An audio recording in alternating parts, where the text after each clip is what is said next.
Bom, vamos continuar a conversar sobre a renda mensal dos benefícios. Nós sabemos que uma grande parte dos benefícios utiliza essa lógica. A partir dos salários de contribuição, nós temos o cálculo do salário de benefício, aplica-se percentual conforme previsto na lei, chegamos na renda. Sabemos que o salário de benefício é média de salários, tá? Ou então a média de salários vezes o fator previdenciário. Eu somo N salários de contribuição e divido por N. Ou faço isso, multiplico o resultado pelo fator previdenciário. Esse N, tá, que é o meu número de salários de contribuição, ele corresponde a 80% do período contributivo, considerando-se os maiores salários de contribuição. Se eu tiver um segurado mais antigo, que ingressou antes da Lei 9876, eu vou utilizar salários de contribuição desde julho de 94. E de todo esse período, de julho de 94 em diante, serão escolhidos os 80% maiores salários de contribuição, tá? Ou então eu faço, a soma dos salários, N salários dividido por N, e multiplico pelo fator. Mas seja a média sozinho ou a média com o fator, N corresponde a 80% do período contributivo, sempre se considerando os maiores salários, tá? Vamos adiante. A renda do benefício de prestação continuada, que substitui o salário de contribuição ao rendimento do trabalho do segurado, nós já vimos, não pode ter valor inferior ao do salário mínimo, nem superior ao limite máximo do salário de contribuição. E aqui nós encontramos como exceções, Quais são as exceções?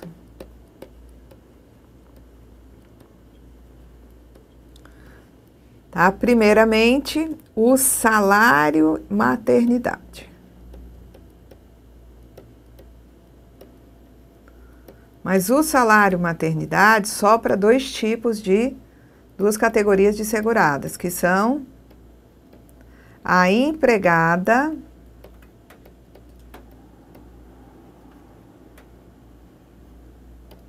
e a trabalhadora avulsa. Para elas não vale o teto do regime geral, mas vale o teto do artigo 37 da Constituição Federal. Temos ainda, no caso da aposentadoria por invalidez, quando o segurado precisa de cuidados permanentes de outra pessoa, naqueles casos previstos no anexo do regulamento da Previdência, ele vai receber da Previdência Social um adicional de 25%. Essa aposentadoria aqui não pode passar do teto do regime geral. Mas o somatório dos dois, aí sim pode ser superior ao teto. Então, o valor da aposentadoria mais os 25% pode passar do teto do regime geral dos R$ 4.157 atuais. Bom, a renda, olha só, nós vimos em aula anterior algumas informações sobre os benefícios por totalização que são concedidos com base em acordos internacionais de previdência social. Então, a renda mensal desses benefícios por totalização pode ter valor inferior ao do salário mínimo. Então, a parte sob responsabilidade da Previdência Brasileira, a parte da renda sob a responsabilidade da Previdência Brasileira pode ter valor inferior a salário mínimo. Bom, a renda mensal inicial, apurada na forma do parágrafo 9º do artigo 32, vai ser reajustada pelos índices de reajustamento aplicados aos benefícios até a data da entrada do requerimento, não sendo devido qualquer pagamento relativamente a período anterior a essa data. Por exemplo, eu tenho situações onde acontece de eu ter a renda calculada para uma data, mas concedida em outra. Por exemplo, se eu tenho uma situação de óbito de segurado, ocorreu o óbito do segurado, tá? E o requerimento do benefício, ele é feito bem adiante. Então, o óbito aconteceu em janeiro de 2010. mas o requerimento somente foi feito em janeiro de 2013. Então, a data do início do pagamento da pensão é janeiro de 2013. É daqui para frente que se calcula a pensão, tá? Mas eu calculo, tá? Perdão, refazendo. É daqui para frente que se paga a pensão, da data da entrada do requerimento. Eu vou chamar essa data de data da entrada do requerimento. E aqui vai se dar a data do início do pagamento, a partir do momento que você entrou com o requerimento. Agora, o cálculo da pensão é feito aqui. O cálculo é feito na data do óbito. Então, vejam que eu calculo o valor da pensão na data do óbito, mas o pagamento dessa pensão somente será efetuado a partir da data da entrada do requerimento. E o que vai acontecer nesse período entre janeiro de 2010 e janeiro de 2013? Ora, em janeiro de 2011, 1 de 2011, os benefícios da Previdência foram reajustados. Em janeiro de 2012, os benefícios foram reajustados. Então, o cálculo da renda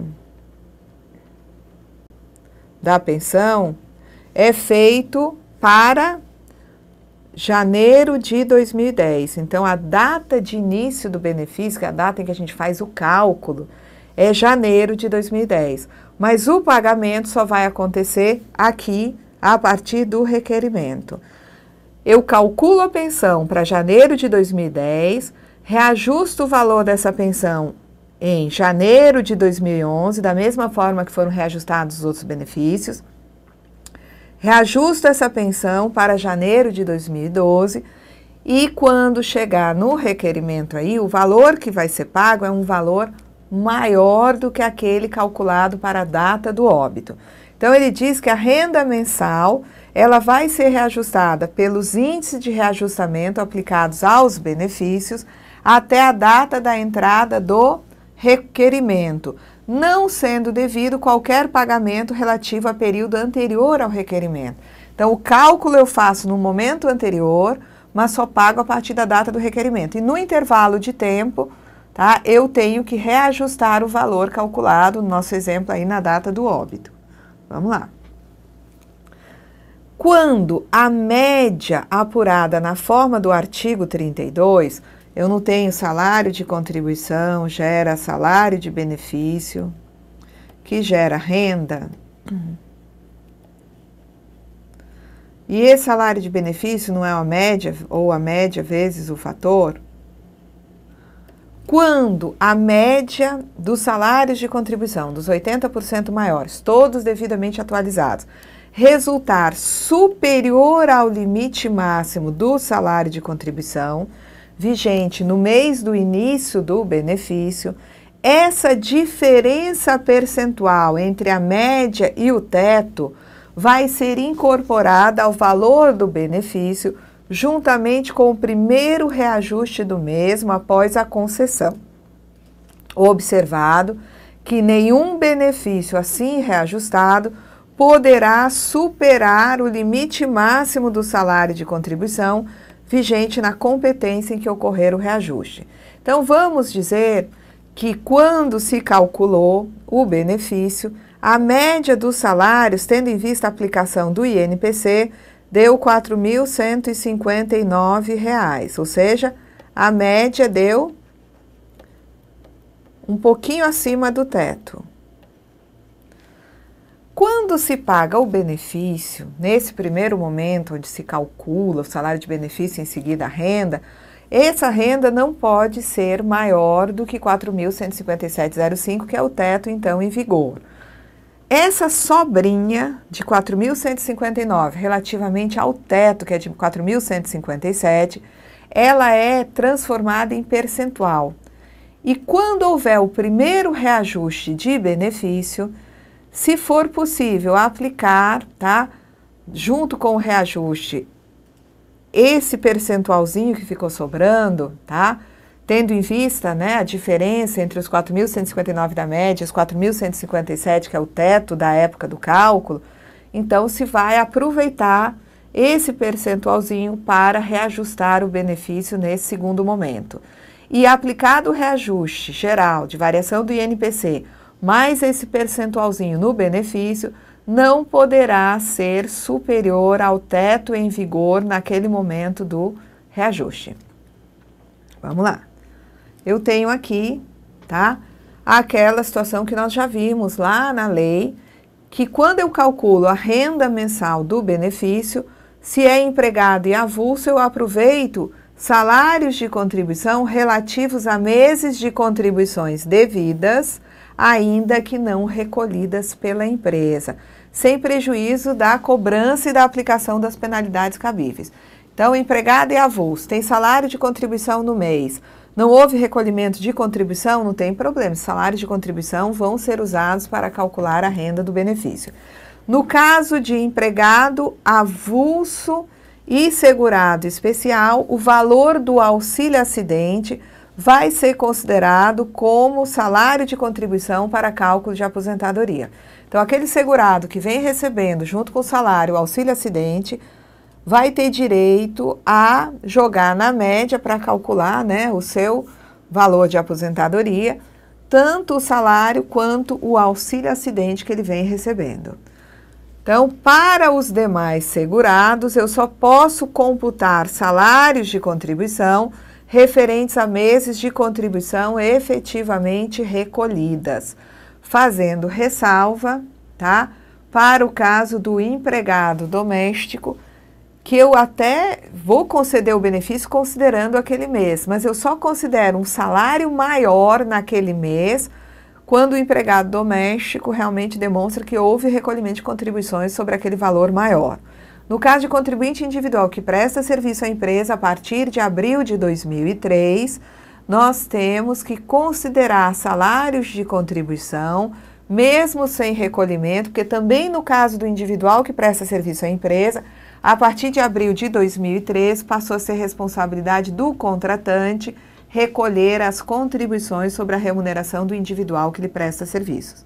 Então, os demais segurados, somente eu vou computar salários de contribuição referentes aos meses de contribuição efetivamente recolhida. Então, no caso do empregado doméstico, é assim, se o salário de contribuição, lembro lá atrás, era de 2.000, eu considero esse salário de contribuição somente se houver recolhimento. Se não houver recolhimento sobre os 2.000, não houve o recolhimento sobre, né, os R$2.000, significa dizer que eu não considero os 2.000 para a minha média, mas eu vou conceder benefício no valor de um salário mínimo para esse empregado doméstico, até que ele apresente as provas do salário de contribuição de 2.000. Então, no caso do empregado ou do avulso, que tenham cumprido todas as condições para o benefício, mas não possam comprovar o valor dos seus salários de contribuição no período básico de cálculo, eu considero para o cálculo do benefício, no período sem comprovação do valor de salário de contribuição, o valor do salário mínimo, tá? Então, vamos dizer que no mês de março de 2010, ele tinha um salário de R$2.000 e ele não conseguiu comprovar os R$2.000. O que vai acontecer? Eu vou considerar aí como sendo um salário mínimo, salário de contribuição. E a renda vai ser recalculada quando ele apresentar uma prova de que ele tinha um salário de R$2.000 para esse mês, devendo a renda ser recalculada quando da apresentação da prova do salário de contribuição daquele mês que não tinha, né, o valor, né, comprovado. Então, na hora que ele mostra, olha, eu recebi 2.000, tá aqui o contra-cheque, tá aqui a folha de pagamento, aí pronto, eu vou considerar os 2.000 e revisar o benefício. Quando é empregado doméstico que, mesmo tendo satisfeito as condições exigidas para a concessão do benefício requerido, não possa comprovar o efetivo recolhimento das contribuições devidas, será concedido o benefício de valor mínimo, sendo a renda recalculada quando da apresentação da prova do recolhimento das contribuições. Então, ele pode chegar e, desde o início, ter na carteira dele uma remuneração de 2.000. Se não tiver comprovação de recolhimento efetuado sobre 2.000, eu vou conceder benefício no valor de um salário mínimo. A revisão é dependente da prova dessa contribuição, da prova de que houve uma contribuição sobre 2.000. Somente aí é que eu utilizo como salário de contribuição esse valor de R$2.000. Como nós vimos, após conceder o benefício no valor de salário mínimo, por falta de recolhimento de contribuições, o INSS vai notificar o setor de arrecadação do INSS. Ora, não existe mais setor de arrecadação dentro do INSS. Quem é que arrecada as contribuições previdenciárias? É a Receita Federal do Brasil. Então, vai ter que se notificar a própria Delegacia da Receita Federal quanto ao fato de que uma dada empresa não está recolhendo as contribuições dos segurados.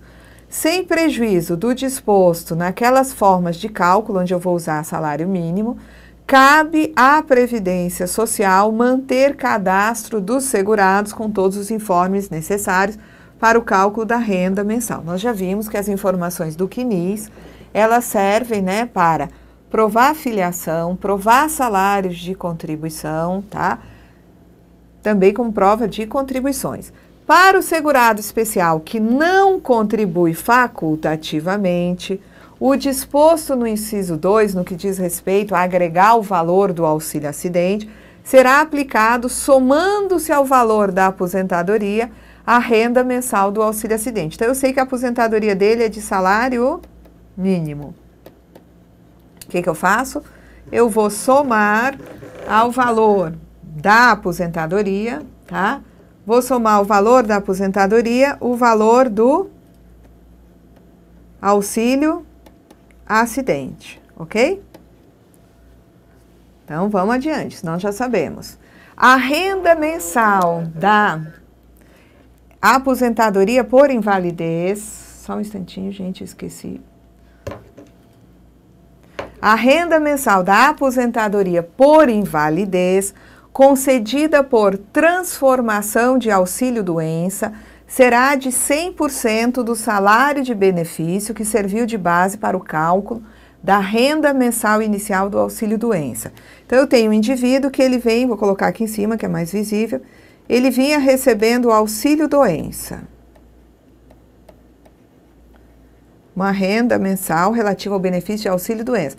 Adiante se conclui que a incapacidade ela é permanente e vai se converter esse auxílio-doença em aposentadoria por invalidez. Ora, como é que se vai fazer o cálculo? Quando eu fui calcular a renda do auxílio-doença, eu usei um SB.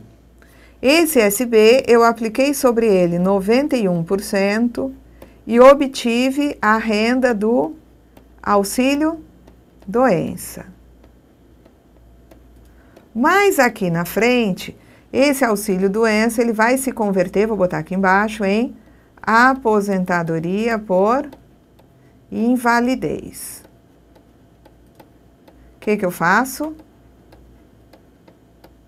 Esse SB aqui do passado, eu vou atualizar esse SB, atualizado. Eu atualizo o valor do salário de benefício, tá? Pelos mesmos índices que foram aplicados nos benefícios, em geral, no período. E sobre esse SB, vou botar agora que ele virou um SB atualizado.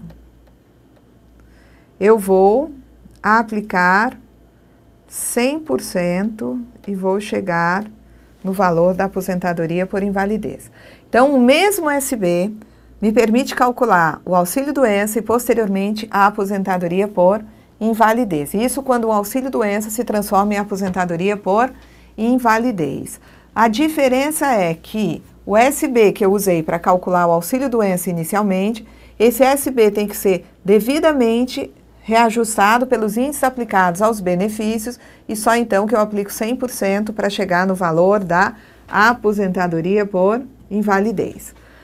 Bom, a renda mensal recalculada de acordo com o disposto nos parágrafos 2º e 3º do artigo 36, que é aquele caso onde inicialmente a concessão do benefício foi de salário mínimo, foram apresentadas ou as provas dos salários, no caso de empregado e avulso, ou as provas do recolhimento da contribuição sobre valor maior para o empregado doméstico, deve ser reajustada de acordo com os reajustes efetuados nos benefícios com igual data de início, e substituirá a partir do requerimento de revisão, tá, do valor do benefício, a renda mensal que prevalecia até então.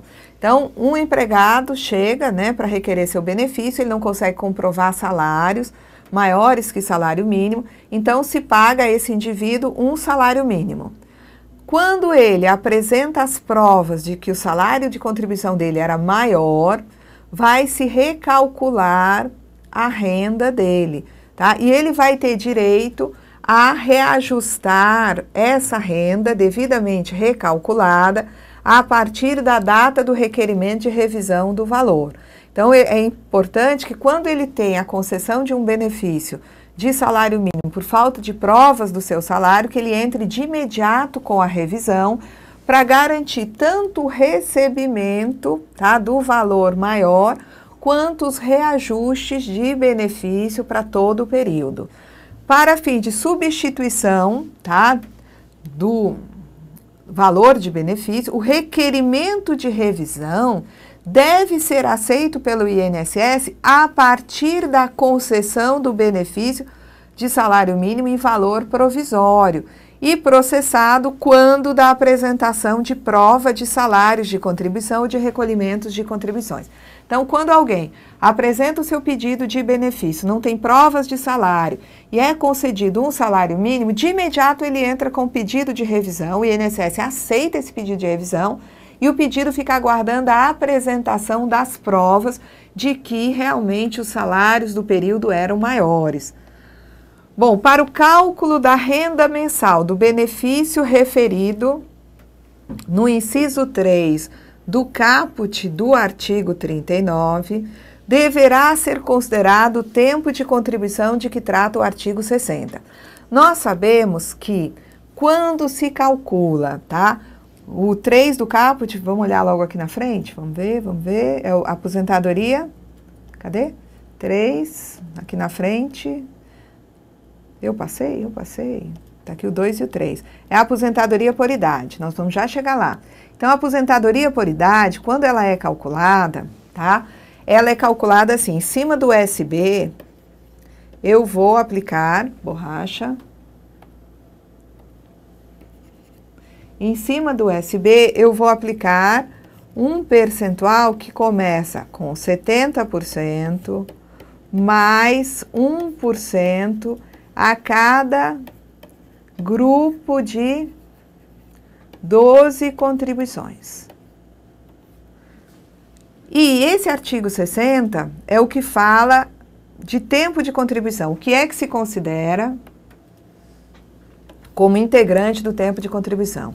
Tempo de serviço rural até outubro de 91, tempo de serviço militar ainda hoje é considerado como tempo de contribuição, tempo de serviço público de 60 a 75. Então vejam vocês que tudo aquilo que eu considero ainda hoje como integrante do tempo de contribuição para compor os 30 a 35 anos de tempo de contribuição, também vão ser considerados para agregar esse 1%.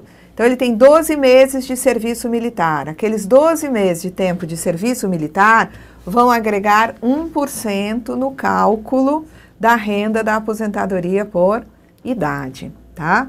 Vamos lá. Então, a renda mensal dos benefícios de prestação continuada será calculada aplicando-se sobre o salário de benefício os seguintes percentuais.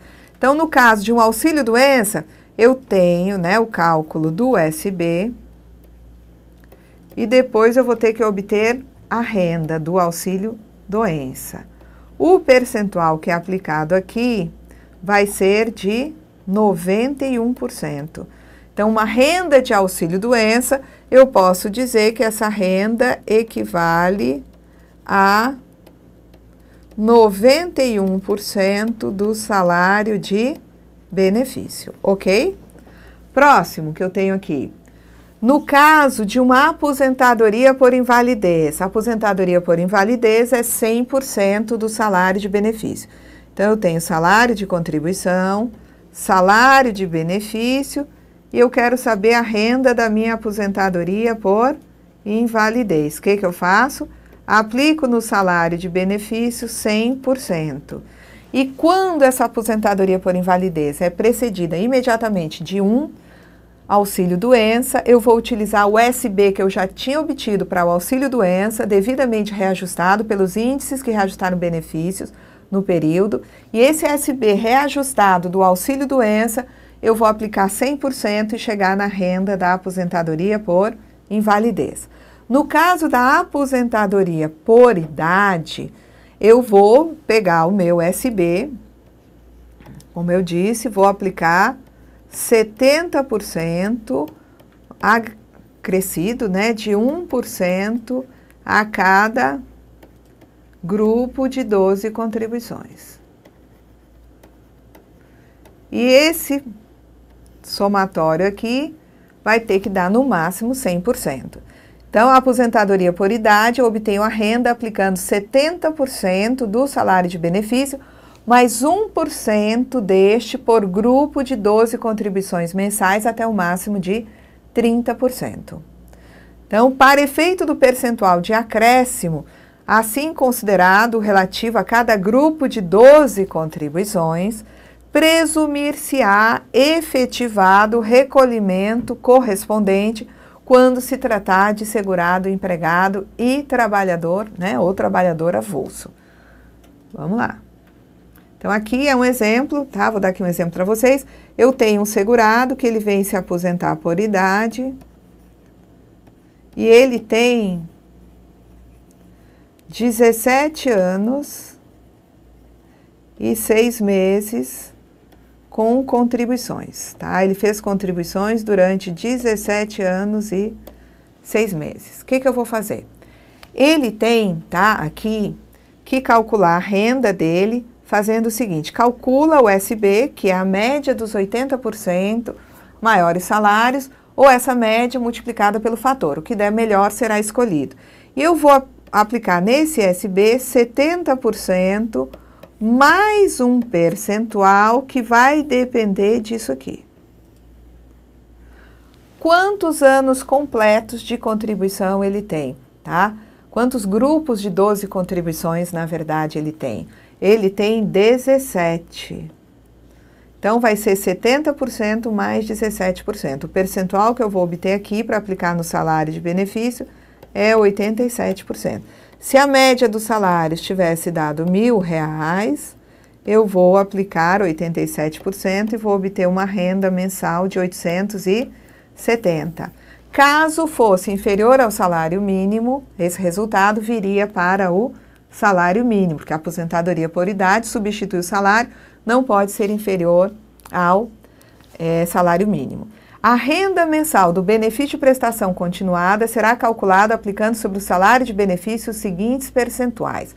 Eu vou deixar isso aqui para a nossa próxima aula, porque aqui, tá, nós temos a questão, né, da mulher, do homem, do professor e temos algumas situações de transição que nós teremos que examinar. Então, eu vou interromper aqui e na próxima aula a gente vai visualizar o cálculo da aposentadoria por tempo de contribuição, também o cálculo do auxílio acidente, tá? E também vamos começar a nossa instrução normativa. Até lá, gente!